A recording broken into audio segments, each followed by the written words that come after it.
Thank you for all your interest in the boards. We're trying to get some more ready before the Christmas comes and goes. As you can see, we've got a big pile of boards over there that needs to be sanded. I think there's 2 left on the website. I had somebody pick up 3 boards the other day. And we are getting low on inventory.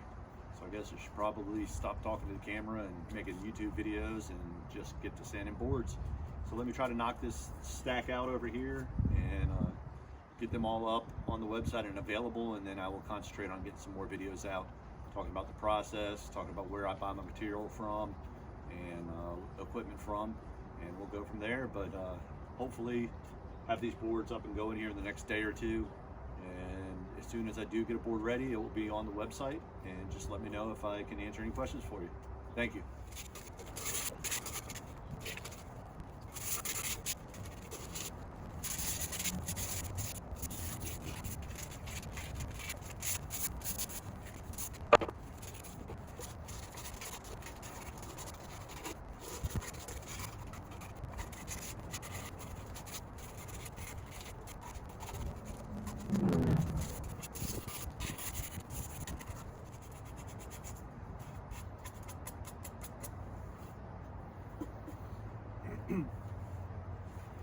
I had a woodworking mentor, and he taught me a lot of wood turning on a lathe, making bowls and stuff like that.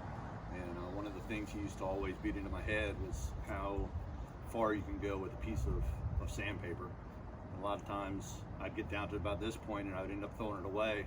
And he'd come back and he'd pick it up out of the trash can, run his finger over it, and he'd always say, "There's a lot more sand left in that." And it really made me conscious of how much we throw away, and just because it's used up a little bit, just toss it in the trash. But I'll still be able to get a board or 2 out of these 2 little pieces right here. And so he really taught me, and didn't always agree with it, but it was a good lesson.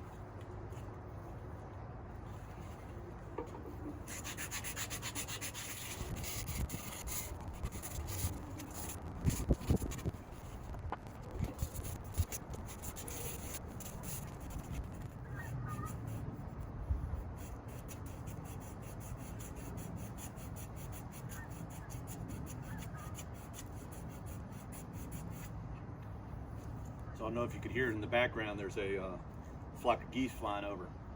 You know how the geese fly in a V, and then usually one side of the V is longer than the other side of the V. Do you know why that is? There's more geese on that side.